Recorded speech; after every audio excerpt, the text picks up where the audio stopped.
Mushroom curry చాలా సింపుల్గా చేసుకుందామా? కొంచెం ఆయిల్ వేసుకొని పావు స్పూన్ జీరా, పావు స్పూన్ జీలకర్ర, ఒక చిన్న దాల్చిన చెక్క, 3 లవంగాలు వేసుకోండి. అవి కొంచెం వేగాక 4 పచ్చిమిర్చీలు మధ్యలో కట్ చేసుకొని వేసుకోండి. అలాగే ఒక మీడియం సైజ్ ఉల్లిగడ్డని చిన్న ముక్కలుగా కట్ చేసుకొని వేసుకోండి. కొంచెం మెత్తగా అయ్యే వరకు, సాఫ్ట్గా అయ్యే వరకు మంచిగా ఫ్రై చేసుకోండి. తర్వాత కొంచెం పుదీనా వేసుకోండి. ఒక స్పూన్ అల్లం వెల్లుల్లి పేస్ట్ను, పావు స్పూన్ పసుపు వేసుకొని మంచిగా పచ్చివాసన పోయే వరకు కలుపుతూ ఉండండి. తర్వాత ఒక 200 గ్రామ్స్ క్లీన్ చేసి కట్ చేసుకున్న మష్రూమ్స్ వేసుకోండి.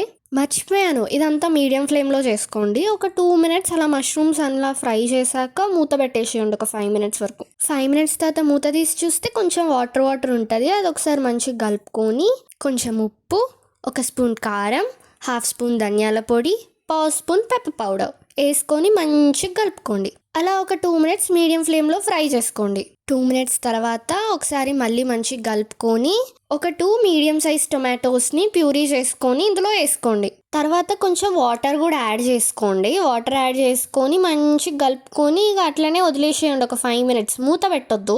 ఆఫ్టర్ 5 మినిట్స్ మీకు నచ్చిన కన్సిస్టెన్సీకి వచ్చాక కొత్తిమీరతో గార్నిష్ చేసుకొని మళ్ళీసారి మంచిగా కలిపేసుకొని ఇక స్టవ్ ఆఫ్ చేసేయండి. సింపుల్ అండ్ ఈజీగా మష్రూమ్ కర్రీ రెడీ. సబ్స్క్రైబ్ చేసుకోవడం మర్చిపోవద్దు. ఓకే, మరి ఇంకొక వీడియోతో మళ్ళీ కలుస్తాం. అప్పటి వరకు బాయ్ బాయ్.